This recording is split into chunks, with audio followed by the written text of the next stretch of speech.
Hello friends, welcome back to my kitchen. તો આજે આપણે પરફેક્ટ માપ સાથે અને એ પણ ઝીણા લોટમાંથી એકદમ સરસ દાણેદાર એવો મોહનથાળ બનાવીશું. તો ચાલો ફટાફટ રેસીપી સ્ટાર્ટ કરીએ. હવે પરફેક્ટ માપ જોઈ લઈએ. તો તેના માટે મેં અહીંયા મેજર કપમાં ચણાનો લોટ જે પેકેટમાં તૈયાર મળે છે તે જ અહીંયા ઝીણો લોટ લીધેલો છે. તો તે આપણે અહીંયા 2 કપ લેશું. અને જો તમારી પાસે આવો મેજર કપ ના હોય ને તો કોઈ પણ તમારે એક વાટકી સેટ કરી લેવાની. તો આ વાટકીથી પણ તમે પરફેક્ટ માપ કાઢી શકો છો. તો ફ્રેન્ડ્સ, અહીંયા આપણે ટોટલ 2 કપ ચણાનો લોટ લેવાનો છે. આ લોટને આપણે ચાળણીમાં ચાળી લઈશું. આપણે ચણાના લોટની કોઈ પણ આઈટમ બનાવીએ ને તો એ ચાળવી ખૂબ જ જરૂરી હોય છે. તો ફ્રેન્ડ્સ, અહીંયા જો આ રીતના છે ને આપણે બધો જ લોટ છે એ ચાળી લીધેલો છે. તો ફ્રેન્ડ્સ, અહીંયા આપણે બીજો કપ ભરેલો જે ચણાનો લોટ છે એ પણ ચાળી લેશું. જેટલો આપણે ચણાનો લોટ લીધેલો હોય ને તેના કરતાં અડધા ભાગની આપણે ખાંડ લેવાની છે. એટલે કે 2 કપ ચણાના લોટની સામે 1 કપ ખાંડ લેવાની છે. અને અહીંયા 1 કપ ઘી લેવાનું છે. એટલે ખાંડ અને ઘીનું પ્રમાણ છે ને એ સરખું જ લેવાનું છે. એટલે કે જો 2 કપ ચણાનો લોટ હોય ને તો તેની સામે 1 કપ ખાંડ અને 1 કપ ઘીનો આપણે ઉપયોગ કરવાનો છે. અને એ પણ આપણે ઓગાળેલું ઘીનો ઉપયોગ કરવાનો છે. અને ફ્રેન્ડ્સ, ચણાના લોટથી ચોથા ભાગનું એટલું આપણે અહીંયા દૂધ લેવાનું છે. અને હવે આ લોટ અને ઘીમાંથી જ આપણે લોટમાં મોણ દઈશું. અલગથી આપણે ઘી અને દૂધનો ઉપયોગ નથી કરવાનો. 2.5 થી 3 ચમચી જેટલું ઘી અને 2.5 થી 3 ચમચી જેટલું દૂધનું આપણે મોણ દઈશું. અને ફ્રેન્ડ્સ, અહીં આપણે હાથેથી જ મસળીને આ રીતના બરાબર લોટને મિક્સ કરી લઈશું. લોટમાં મોણ એડ કરવાથી મોહનથાળમાં મોઇશ્ચર રહેશે અને તે એકદમ સરસ સ્વાદિષ્ટ અને પોચો બનશે. આ રીતના લોટને હાથમાં લઈ 2 હથેળી વચ્ચે રાખીને આવી રીતના આપણે બરાબર મસળી લેશું. આમ કરવાથી લોટની કણીઓ સરસ બનશે અને જ્યારે આપણે આ લોટને ચાળીશું ને ત્યારે મોટા મોટા ગંઠોડા નહીં આવે. તો આ સ્ટેપ કરવું છે ને એ ખૂબ જ જરૂરી છે. તો 2 થી 3 મિનિટ જેટલો જ આમાં ટાઈમ લાગે છે, વધારે લાગતો પણ નથી. હવે ફ્રેન્ડ્સ, આવી રીતના આપણે હાથેથી બધી સાઈડ લોટને આવી રીતના પ્રેસ કરી દઈશું. ફ્રેન્ડ્સ, આ સ્ટેપ કરવાથી મોહનથાળ છે ને એકદમ સરસ પોચો રૂ જેવો બનશે. અને હવે આપણે આ લોટને 1 કલાકનો રેસ્ટ આપીશું અને પછી જ આપણે આગળની પ્રોસેસ કરીશું. ગુજરાતીમાં આને ધાબો દેવું એવું કહેવામાં આવે છે. લોટને ચાળવા માટે મેં અહીંયા આપણે જે ચોખા ચાળીએ ને તો તેની જાળી મેં અહીંયા લીધેલી છે. તો ફ્રેન્ડ્સ, આનાથી જ આપણે જે લોટમાં એક જ સરખી કણીઓ પડશે અને તેનાથી જ આપણો મોહનથાળ છે ને એકદમ સરસ દાણેદાર બનશે. કલાક પછી આપણે હાથેથી લોટને આવી રીતના બધો મિક્સ કરી લઈએ. અને હવે આપણે લોટને ચાળી લઈશું. તમારે જેમાં મોહનથાળ બનાવવાનો હોય ને તો બસ એ જ કઢાઈમાં તમારે લોટ ચાળી લેવાનો. તમારે એક્સ્ટ્રા કોઈ વાસણ આમાં બગાડવાની જરૂર નહીં પડે.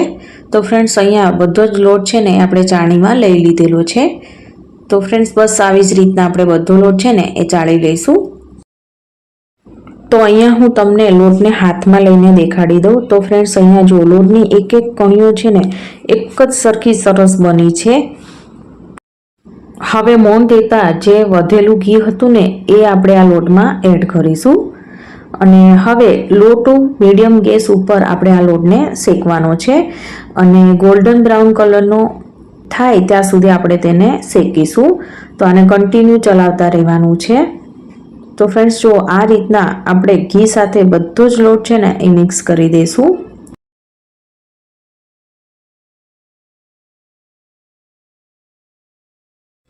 જેમ જેમ લોટ શેકાશે ને તેમ તમને શેકવામાં આ લોટ છે ને એકદમ હળવાશ પડતો લાગશે. અને આ બેટર છે ને એકદમ સરસ ફ્લફી એટલે કે ફૂલેલું તમને દેખાશે અને સાઈડમાંથી ઘી પણ છૂટવા લાગશે. લોટ શેકાય છે ને તો વચ્ચે વચ્ચે આપણે આવી રીતના ડીશમાં થોડું ઘી એડ કરીને તેને ગ્રીસ કરી લઈશું. તો ફ્રેન્ડ્સ, તમારે મોહનથાળ જેમાં પણ ઢાળવાનો હોય ને તો તમારે એ પ્લેટમાં પહેલેથી જ આવી રીતના ઘીને ગ્રીસ કરી લેવાનું. થોડી વારમાં ફ્રેન્ડ્સ અહીંયા જુઓ, આ મિશ્રણ છે ને એકદમ સરસ ફ્લફી થઈ ગયેલું તમને જોવા મળે છે, પરંતુ હજી આ લોટ છે ને કાચો છે, તે ગોલ્ડન બ્રાઉન કલરનો નથી થયો. તો ફ્રેન્ડ્સ હજી આપણે 2 થી 2.5 મિનિટ જેટલો આ લોટને લો ટુ મીડિયમ ગેસ ઉપર જ આપણે શેકીશું. 2 થી 2.5 મિનિટ બાદ ફ્રેન્ડ્સ અહીંયા જો લોટનો કલર છે ને ગોલ્ડન બ્રાઉન કલરનો આવી ગયો છે અને આખા ઘરમાં મોહનથાળની સરસ સુગંધ આવવા લાગી છે. જો ફ્રેન્ડ્સ આવી રીતના તમને સુગંધ આવવા લાગે અને લોટનો કલર આવી રીતના ચેન્જ થઈ જાય ને, ત્યારે આપણે જે વધેલું દૂધ હતું ને એ આવી રીતના થોડું થોડું કરીને એડ કરતા જઈશું અને લોટને મિક્સ કરતા જઈશું. આ દૂધ છે ને એ એકહારે ક્યારેય આપણે એડ નથી કરવાનું. આવી રીતના થોડું થોડું કરીને એડ કરતા જઈશું અને ફટાફટ આવી રીતના લોટને મિક્સ કરતા જઈશું. દૂધ બળે ને ત્યાં સુધી આપણે આ લોટને કૂક કરવાનો છે. દૂધ બધું જ સરસ આમાં એબ્ઝોર્બ થઈ જશે ને તો સાઈડમાંથી ઘી પણ સરસ છૂટું પડવા લાગશે. તો ફ્રેન્ડ્સ આ મિશ્રણ છે ને એકદમ સરસ ઘટ્ટ થઈ ગયું છે અને સાઈડમાંથી ઘી પણ સરસ છૂટું પડવા લાગ્યું છે. તો હવે આપણે તેને ઠંડુ પાડવા માટે સાઈડમાં મૂકી દઈશું. આ મિશ્રણ છે ને કમ્પ્લીટલી ઠંડુ થાય એટલે કે તેનું ટેમ્પરેચર ડાઉન થઈ જાય ને ત્યારે જ આપણે આમાં ચાસણી એડ કરવાની છે. તો આ સ્ટેપ કરવું એ ખૂબ જ જરૂરી છે. તો ફ્રેન્ડ જ્યાં સુધી આપણે ચાસણી બનાવીશું ને ત્યાં સુધી તો આનું ટેમ્પરેચર છે ને એકદમ ડાઉન પણ થઈ જશે. તો ચાલો ફટાફટ તેની ચાસણી બનાવવાની શરૂઆત કરીએ. હવે આપણે આમાં 1 કપ ખાંડ એડ કરીશું અને જેટલી ખાંડ હોય ને તેનાથી અડધું આપણે પાણી એડ કરવાનું છે. એકવાર ચમચીથી બધું મિક્સ કરી લઈશું અને મીડિયમ ગેસ ઉપર આને આપણે થવા દઈએ. વચ્ચે વચ્ચે આવી રીતના આપણે ચમચી ફેરવતા જઈશું એટલે ખાંડ છે ને નીચે ચોટી ના જાય અને તેનું પણ સરસ પાણી થઈ જાય. થોડી વાર પછી અહીંયા જો પાણીનું મિશ્રણ છે ને એકદમ સરસ ઘટ્ટ થઈ ગયું છે. તો હવે આપણે તેને એક ડીશમાં લઈને અને આવી રીતના 2 આંગળીઓ વચ્ચે રાખીને ચેક કરતા જણાય છે કે એક તાર બને છે. તો આવી રીતના એક તાર આવી રીતના જાડો બને ને એટલે સમજવું કે આપણી ચાસણી છે ને એ મોહનથાળ માટેની એકદમ પરફેક્ટ બની છે. તો ચાસણી તૈયાર છે. તો આગળની પ્રોસેસ કરીએ. હવે ચાસણીને ગેસ ઉપરથી નીચે ઉતારીને અહીંયા મેં ઓરેન્જ ફૂડ કલર જે આપણે લાડવાનો આવે છે તે 1.5 ચમચી જેટલો એડ કર્યો છે અને જાયફળ અને ઇલાયચીનો પાવડર એ બંને મિક્સ કરીને મેં અહીંયા 1 ચમચી જેટલો એડ કર્યો છે. તો હવે ચમચીથી આ બધું છે ને સારી રીતે મિક્સ કરી લઈશું અને હવે આ તૈયાર થયેલી ચાસણીને આપણે લોટ ઉપર રેડી દઈએ. તો લોટનું મિશ્રણ છે એ એકદમ ઠંડુ છે અને ચાસણી ગરમ છે એટલે અહીંયા બેલેન્સ બંનેનું જળવાઈ રહેશે અને એકદમ સરસ લોટ સાથે ચાસણી છે ને સરસ મિક્સ થઈ જશે.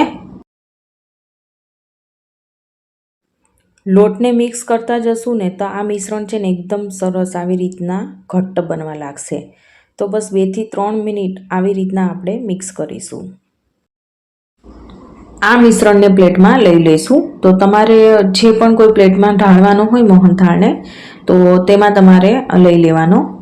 તો ફ્રેન્ડ્સ અત્યારે જો આ મિશ્રણ છે ને તમને એકદમ ઢીલું જણાય છે, પરંતુ તે સમય જતાં એકદમ સરસ ઘટ્ટ થઈ જશે અને સરસ પીસ પણ બનશે.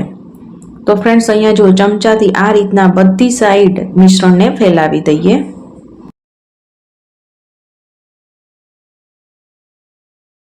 ચમચીથી આવી રીતના બધી સાઈડથી તેને પ્રેસ કરતા જઈશું એટલે ઉપરનું જે લેયર છે ને એકદમ સરસ લીસું આવી રીતના બની જશે. હવે ઉપરથી આપણે કટ કરેલા ડ્રાય ફ્રૂટ્સ આવી રીતના આપણે એડ કરીશું. આ બિલકુલ ઓપ્શનલ છે. ચમચીથી ડ્રાય ફ્રૂટ્સને આવી રીતના આપણે પ્રેસ કરી દઈએ એટલે મોહનથાળ સાથે તે સરસ ચીપકી જશે. અને હવે આપણે આને આખી રાત સુધી તેને સેટ થવા માટે મૂકી દઈશું. પછી જ આપણે તેના પીસીસ કરીશું. પરંતુ કલાક પછી મોહનથાળ છે ને થોડો ઠરી જાય ને એટલે આપણે તેના કટ લગાવી લઈશું. કલાક બાદ મોહનથાળ છે ને થોડો ઠરી ગયો છે, તો આ સમયે આપણે આડા અને ઊભા તમે જે સાઈઝના નાના કે મોટા મોહનથાળ ખાવાનું પસંદ કરતા હોય ને તો એ અકોર્ડિંગ તમારે આવી રીતના પીસ કરી લેવાના. મને થોડી મોટી સાઈઝના ટુકડા પસંદ છે, તો હું એ અકોર્ડિંગ મેં અહીંયા કર્યા છે. આખી રાત રાખ્યા બાદ મોહનથાળ અત્યારે જો સવારમાં કેટલો સરસ સેટ થઈ ગયો છે. તો હવે આપણે તેના પીસીસ કાઢી લઈશું. તો ફ્રેન્ડ્સ, અહીંયા જો હું તમને એક પીસ કાઢીને પણ દેખાડી દઉં, તે કેટલો સરસ પોચો બન્યો છે અને કેટલો સરસ દાણેદાર બન્યો છે.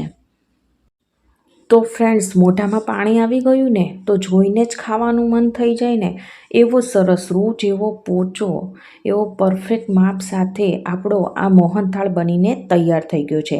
તો તમે ક્યારે બનાવો છો આ મોહનથાળ એ મને કમેન્ટ સેક્શનમાં જરૂરથી કહેજો. અને જો મારી આજની આ રેસીપી તમને ગમી હોય ને તો મારી ચેનલને સબસ્ક્રાઈબ, લાઈક અને શેર કરવાનું ના ભૂલતા.